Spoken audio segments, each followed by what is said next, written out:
بسم الله الرحمن الرحیم. نن زمونږ د الفقه الميسر 59 نمبر درس دی. د اودس مکروهات په وایو. مکروهات الوضوء. مکروهات دا د مکروه جمع ده.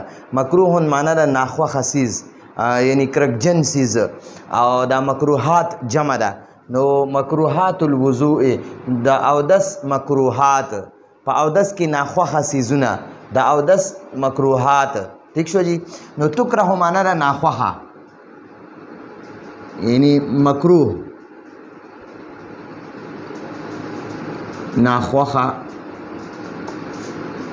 ناخوښه دي. الامور، امور د امر جمع ده. دا امر معنی ده کار، او امر دا موصوف ته آتیه صفت ته. ٹھیک شو. دواړه باندې الف لام هم دی او د دواړه چې دی مرفوع هم دی. ٹھیک. نو کارونه او آتیه معنی راتلون کی کارونه. فی معنی دا کې، او وضو او دس ته وي، او دس. ٹھیک شو جی. نو تکره الامور الاتیه فی الوضوء، او دس کی راتلون کی کارونه مکروه دي. او دس کی راتلون کی کارونه مکروه دي. او دس کی راتلون کی کارونه مکروه دي. الټا نه اخیر نه ترجمه شروع کنو، بیا په داسې به راځي، نو بیا به ترجمه صحیح راځي. تکره الامور الاتیه، راتلون کی کارونه مکروه دي. فی الوضوء، په اودس کې. ٹھیک شو جی. نو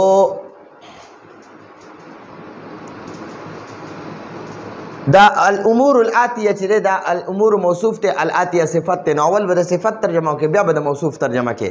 په موصوف صفت کې به الټا ترجمه کوي. اول په عربی کې موصوف لیکل کېږي او وروسته پسې صفت وي، خو ترجمه کې به ته اول د صفت ترجمه کوي، وروسته به د موصوف ترجمه کوي. نو الامور الاتیه، راتلون کې کارونه، تکره مکروه دي. فی الوضوء، او دس کې.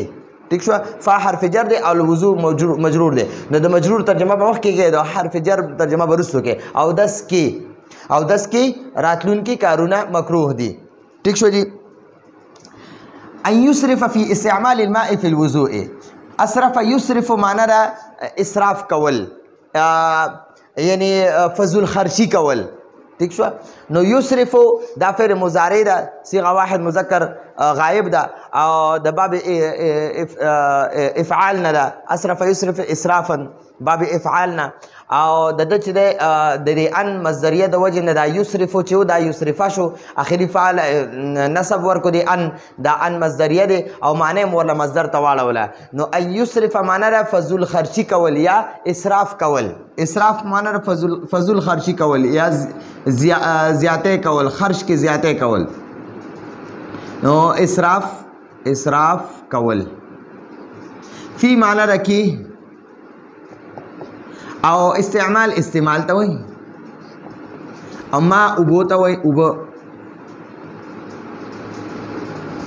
فی معنی ده کې، او وضو معنی ده اودس. ٹھیک شو جی. نو ای یسرف فعل مضارع ده، د ان د وجه مصدری معنی ته وړي ده. فی حرف جر دی، استعمال مضاف ته، الماء مضاف الیه دی. د استعمال باندې دا کسره ده، د فی حرف جر د وجه نه رااله. نو استعمال مضاف ته، الماء مضاف الیه ده. نو اول به د مضاف الیه معنی وکړي، بیا به د مضاف معنی وکړي، بیا به اخره کې د حرف جر معنی کوي. ٹھیک شو. د اوبو په استعمال کې اسراف کول، اوبو په استعمال کې اسراف کول. فی الوضوء، او دس کې. ٹھیک شو.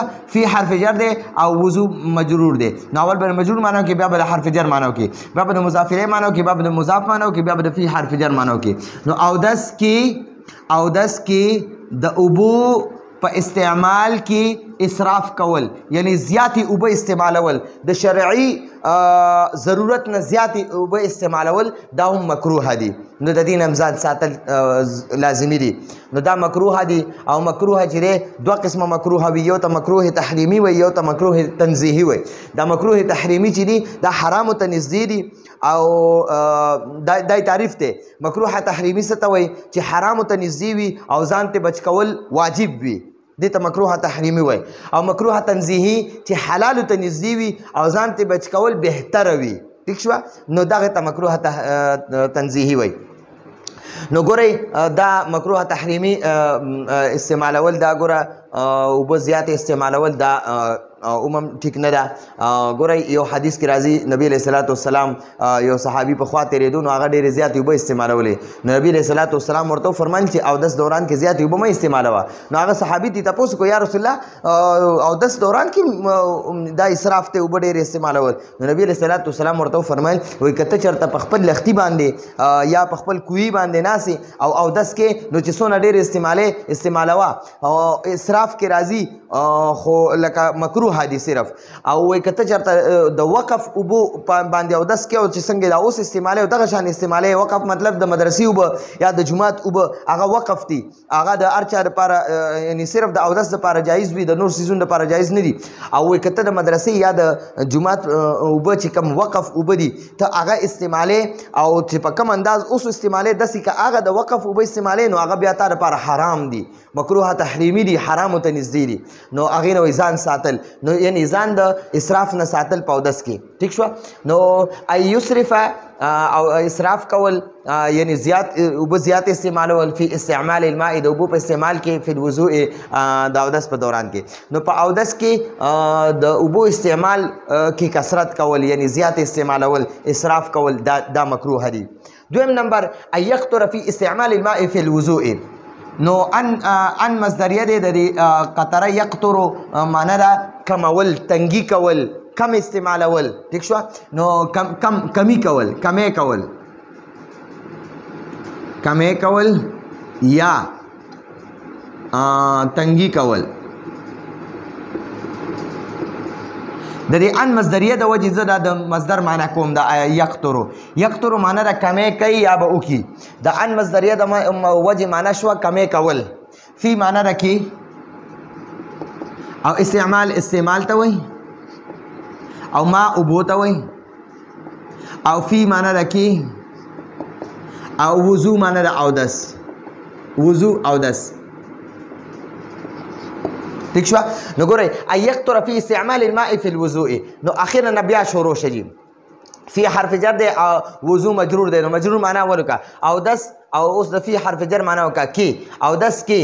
نو وګوره اوس بیا اول فی حرف جر دی، بیا استعمال مضاف دی او ماء مضاف الیه دی. نو دا مضاف الیه چې رايوځی شي نو فی حرف جر دپاره بیا مجرور جوړیږي. نو دلته کې به موږ اول د مضاف الیه معنا وکړو، بیا به د مضاف معنا وکړو، بیا به د فی حرف جر معنا کوو. ٹھیک شوه. نو اودس کې د اوبو په استعمال کې کمی کول یعنی د شرعي ضرورت نه کمی اوبه استعمالول. مطلب دا دی چې دونه په اودس دوران کې ډېرې کمی اوبه استعمالول هم مکروه دي او ډېرې زیات استعمالول هم مکروه دي. د دې په درمیان کې د شریعت ضرورت چې پې پوره کېږي هغومره اودس کول دا لازمي دي، بهتره ده. او چې کوم ډېر کمی کول لکه مطلب د لاس لون کې لکه د تیلو په شان او د تیلو په شان چې څنګه انسان یو ځای مالش ورکوي او دغه شان هغه ځای مالش کول په اوبو باندې دا هم مکروه دي. یعنی چې کم از کم دومره یو اندام داسې انداز کې وینځل چې د هغې نه یو ساس کې نیم ښکته پرېوځي. نو دغه شان لکه اودس دوران انسان اودس وکړي نو د مخ نه هم ساس کې نیم پرېوځي، لاس نه هم ساس کې نیم پرېوځي. دا د ضرورت مطابق دی. نو دغه شان استعمالول ډېره کمې هم په اوبو کې نه کول لکه د تیلو یا د غوړو په شان مالش چې انسان کوي ځان پې غوړی داسې به په اوبو ځان نه غوړی بلکې صحیح طریقې سره به وینځي لاس. نو ان یقطر کمې کول فی استعمال الماء د اوبو په استعمال کې فی الوضوء د اودس په دوران. ٹھیک شو. په اودس کې د اوبو په استعمال کې کمی کول دا مکروه دي. دریم نمبر ان یضرب الوجه بالماء. ضرب یضرب معنا د وخل. ٹھیک شو. نو یضرب معنا د وخي یا به ووخي. ٹھیک شو. نو د ان مصدریه د وجې نه د یضربو معنا یو خو لفظي تبدیلي پکې دا حرف چې په دې با باندې دلې ضمې په ځای باندې نصب ورکو، فتحه زبر ولا ورکو. ٹھیک شو. نو دا د ان د وجې په دې یضربو باندې دا زبر شو، په دې با اخري با باندې دا زبر د ان مصدریه د وجې نه شو او معنی مصدریه ته واوړېده. نو د دې معنا د وهل. الوجه معنا د مخ. ٹھیک شو. با جاره معنا د سره او ما معنا د اوبو سره مخ وخل. یعنی اوبه چې دی که نه دا لپه د اوبو نه راډکې او په دې مخې تیز ویشتل. نو دا مکروه دي. یعنی په اوبو باندې مخ تیز وخل دا مکروه دي، ځکه چې یو خو ته د مخ سره چې کوم اوبه ولګي او واپس پرې وځي نو دا دې ته مستعمل اوبه وایي، استعمال شوي اوبه ورته وایي. نو دا استعمال شوي اوبه څاڅکي به بیا درته کېږي که ته په تیزه باندې مخ ته او یا د خوا کې څوک ناست وي نو هغه به پرې هم لمدېږي، هغه ته به هم څاڅکي کېږي نو هغه به هم بد ګڼي. نو مخ باندې تیزې اوبه رایشتل هم دا مکروه دي. ټیک شوه. ښه په ارام به لپه ډکه کړي او په ارام به پرې مخ باندې واچي او په تیزه باندې مخ باندې اوبه رایشتل هم دا مکروه دي. یضرب الوجه بالماء، په اوبه په مخ باندې تیزې رایشتل دا مکروه دي. څلورم نمبر ان یتکلم بکلام الناس، دا څلورم او پنځم نمبر چې دی نو دا خو مونږ د اودس په آدابو کې ویلي چې یاره خلکو سره خبرې نه کول، د چا نه مدد نه اخیستل، نو دا په آدابو کې دی او دلته په مکروهاتو کې دی. تکلم یتکلمو، تکلم باب تفاعل نه ده او دا چې دا د ده معنی د خبرې کول، د دې ان مصدریه د وجې نه معنی شوه خبرې کول. خبرې کول بکلام با جاره معنی د سره او کلام الناس د خلکو خبرې. کلام معنی د خبرې او الناس معنی د خلق. خلق ٹھیک شو. خلق نو خلقو سره خبرې کول د اودس په دوران کې دا مکروه دي. یعنی د اودس په دوران کې دعاګانې غوښتل پکاري، د مخ وینځلو خپلې دعاګانې وي. دې نه مخکې آداب الوضو کې مونږ تقریبا څه نه څه دعاګانې ویلې وي د نبي علیه صلات والسلام نه چې کومې منقول وي، نو هغه دعاګانې هم د اودس په دوران کې ویلې وي. د مخ وینځلو خپلې دعاګانې دي، د خوله کې اوبه اچولو خپلې دعاګانې دي. نو که انسان خبرې کوي نو د دعاګانو نه به مکروه شي، محرومه شي. نو د هغه دعاګانو نه د محرومې دا هم ډېره بده خبره ده. نو دا اودس دوران کې خبرې کول هم مکروه دي. پنځم نمبر ان یستعین بغیره. استعان یستعین استعانة دا د باب استفعال نه دی. استعان معنی مدد اغستل، د چا نه مدد طلب کول، د چا نه مدد اغستل. نو ان مصدریه د وجه نه ان یستعین شو. ان یستعین معنی مدد طلب کول، د چا نه مدد اغستل. مدد اخستل، مدد اخستل. با جاره معنی را سره یا نه او غیر معنی را علاوه او ها جاره د ها معنی را خپل، د خپل ځان نه علاوه، د خپل ځان نه علاوه مدد اخستل، د چا نه مدد اخستل. ٹھیک شو. نو د چا نه مدد اخستل هم په اودس دوران کې دا ټیک نه ده. ٹھیک شو. خو دلته کې چې په دې مکروهاتو کې ورسره شرط ذکر کړی دی. فإن كان له عذر، که چېرته د اودس کوونکي ته څه عذر وي نو فلا بأس بالاستعانة، نو مدد اخیستلو کې باک نشته، بالکل اخیستلی شي، هېڅ خبره پکې نشته. نو خو عذر لازمي دی. نو ګورئ آدابو کې موږ صرف ویلي ان یستعین بغیره، د بل چا نه مدد اخیستل دا هم د آدابو خلاف دی. او دلته کې وایي چې د بل چا نه مدد اخیستل د اودس په دوران کې دا مکروه دي. ټیک شو. ما تاسو ته بیا د مدد درې درجات ویلي. اول درجه د مدد دا ده چې چاته ووایي چېرې ما له لوټه کې اوبه راوړه، دا جایز ده. دویمه درجه د مدد د بل چا نه اخیستلو دا ده چې هغه ته وایي یاره ما ته لږې اوبه راچوه، هغه درته اوبه اچوي، ته په خپله چارهدام کې. ٹھیک شو. نو دام جایز دی، بالکل کولی شي. او دریمه درجه د مدد دا ده چې ته چاته ووایې چې یاره زما دا مخ باندې لږ اوبه واچوه او مې ومږه، زما په دا لاس راله لږ ومږه، لاس اوبه پرې واچوه، خپه راله ومږه، د سر مسه راله وکړه، نو دغه مدد بیا مکروه دی. ٹھیک شو. نو ان یستعین بغیره، د خپل ځان نه علاوه د بل چا نه مدد اخیستل. فإن فا معنی ده نو او ان معنی ده که چرته، کان معنی ده وی او له معنی ده هغه اودس کوونکي ته، هغه اودس کوونکي ته، هغه ته عذر څه عذر یعنی څه عذر وي ورته، یا بیمار وي یا چې دی لاس مات وي یا دغه شانتې فالج والی وي یا لاس کې نور څه مسله وي لاسونو کې او په خپل اودس نشي کولی نو بل کس به بیا کولی شي. فلا بأس، فا معنی ده نو، لا بأس معنی ده هېڅ خبره نشته، هېڅ باک نشته، هېڅ خبره نشته، هېڅ خبره نشته. با جاره معنی ده سره او استعانت معنا دا مدد ٹھیک شو. نو مدد اغستلو کې هیڅ خبره بیا نشته که عذر وي ورته، او که عذر نه وي نو بیا د بل چا نه مدد اخیستل دا مکروه دي. اچھا دا شپږم پنځم نمبر دی ایمسح معنا ده مسح کول.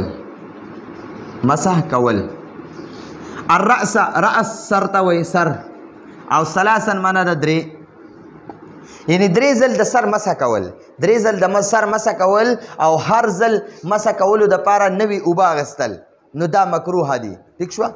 او واو معنا ده او، یاخذ معنا ده اخیستل. کل معنا ده هر، او مرة معنا ده زل، هر زل. ماء جديدا، ماء موصوف، جديدا صفت، نو ماء معنا ده اوبه، او جديدا معنا ده نوي، یعنی نوي اوبه اخیستل. ایمسح الرأس ثلاثا، درې ځل د سر مسح کول، ويأخذ او اغستل كل مرة هر ځل ماء جديدا نوي اوبه. لکه مثلا درې ځل د سر مسح کول، درې ځل د سر مسح کول دا مکروه دي. ٹھیک شو.